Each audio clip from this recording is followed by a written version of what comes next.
Good evening, I'm Matt Mulcahy. And I'm Jackie Robinson. A new study links loud, chronic snoring in kids to possible future behavioral problems. Researchers say children who snore loudly 2 or more times a week may already sleep poorly and even have some troubles breathing at night. They may also develop hyperactivity and inattention later on. And new at 5:30 tonight, we're joined now by Dr. Zafar Zoltan, director of the Pediatric Sleep Medicine Program at Upstate's Golisano Children's Hospital. So this is nothing new, you're saying, that parents should be aware that this is an issue. Yeah, it's not new, but it's a nice study, so it's kind of made more opportunity for us to aware the mothers and fathers, the parents, that if kids snores loudly, that might be indicative of breathing disorder associated with the snoring. That means these children may not be breathing as they should be, and they may having episodes where they stop breathing, and that will make their sleep interrupted by frequent arousals, waking up in the middle of the night. And that sleep won't be sufficient to support good brain development and support normal activity and cognitive development in the following day. So many of these children are mislabeled as extremely sleepy, or actually the reverse. Many children express the sleepiness and tiredness and inability to concentrate by being hyperactive.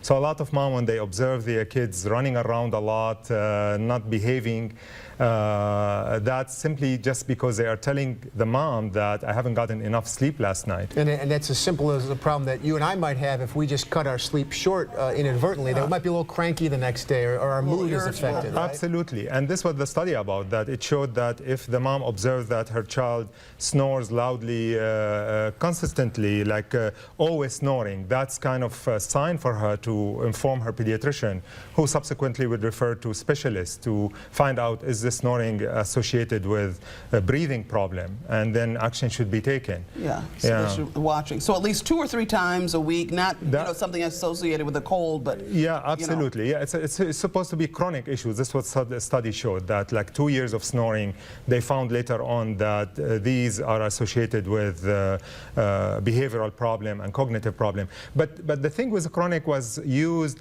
just to show that this is kind of evidence that it is a serious problem. Perhaps mothers shouldn't be waiting that long. If the child is really weeks and weeks of continuous snoring, that's enough to kind of alert the pediatrician. Also, we should not be waiting for consequences of the problem. We shouldn't wait until the child behavior becomes abnormal. We shouldn't wait for the school teacher to call and say there's something wrong with the achievement, with the grades. I think if the children are snoring loudly every night, that's enough for the mom to kind of ask for what's next? Should we do something about it? We've heard about sleep problems with adults before, and certainly as we get older, we think about that. But is it unusual for children to have problems like this, or are they also on the list of people? Well, it's probably we're not sure. I mean, we're not sure exactly how many children. Now, we know how many children do have the problem, but at least 10% of children snore. Now, probably half of them do have associated problem, which we are talking about, which need to be taken care of. Adult, perhaps a little bit more when it comes to snoring. Thanks for coming in today. Thank you. Appreciate your expertise. Thank you for inviting me. Very interesting. Other top stories now that we're following tonight on NBC.